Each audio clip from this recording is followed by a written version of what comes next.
It's interesting. I studied under Dr. Combs at Cornell. He spent 29 or 30 years as professor and a scientist at Cornell, and is one of the world authorities on selenium research. Right. He still is. Still is. And still a young man. He's director of the USDA, the United States Department of Agriculture's research facility, and still has a large selenium research group in Grand Forks, North Dakota, even today, as director of this USDA position. Now, Dr. Clark was a co-author with Dr. Combs on a lot of that original work, especially that 1996 study that was published in the Journal of American Medical Association that started back from the early 80s. You're correct. That original work. Can you update us a little bit on Dr. Larry Clark?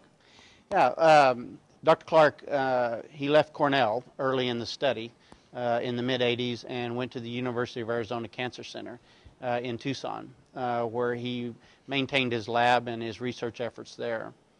After the publication of the trial in JAMA in 1996, he played a very dominant role in much of the confirming research we have going today. In 2000, unfortunately, Dr. Clark died, very ironically, of prostate cancer. So we have the researcher that is the leading researcher in the selenium supplementation and its role as a cancer prevention agent, which showed reduction in colon, lung, and prostate cancer, died of prostate cancer.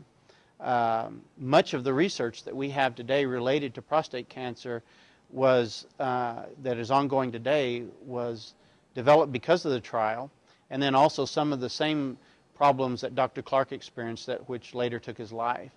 And he showed all and as I knew him, he showed all and spoke often of the signs related to, the very common signs related to prostate cancer.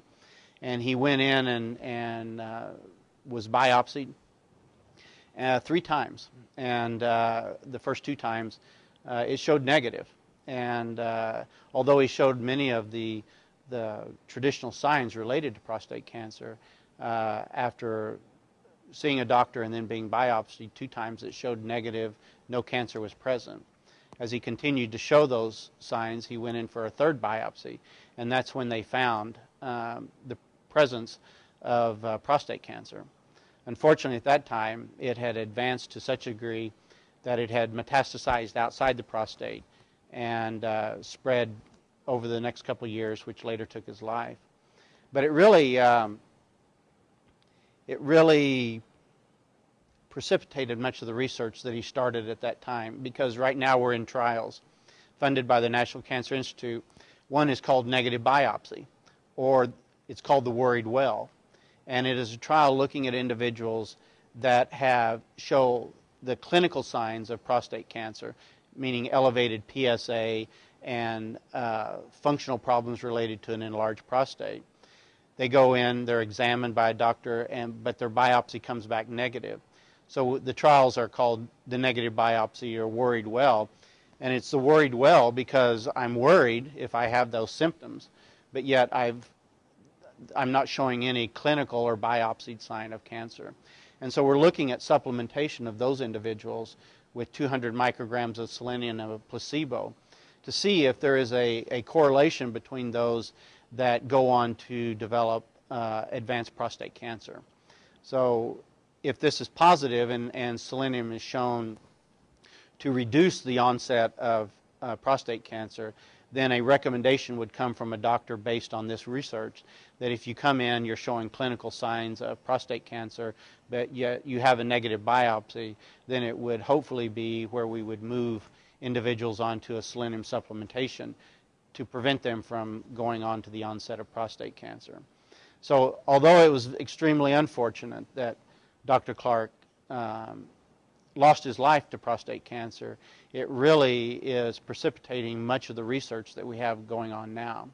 And in many cases, we have individuals that, due to their age and the slow-growing aspect of prostate cancer, they choose not to go through some of the more radical treatments of chemo or radiation or surgery. And they're looking forward to possibly dying with prostate cancer rather than from it.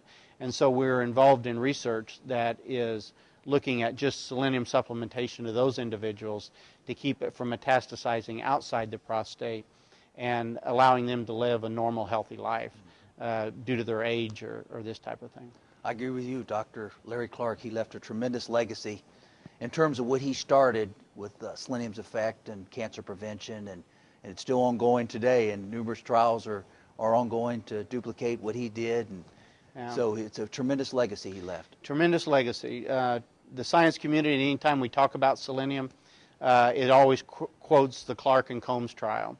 And Dr. Combs is continuing that research effort today with one of the world-renowned research teams here in Grand Forks, and it's a tremendous legacy. And we hated losing him, but his legacy lives on in the research that he started and the research that the National Cancer Institute is doing in these areas. Yeah, I fully agree. Yeah.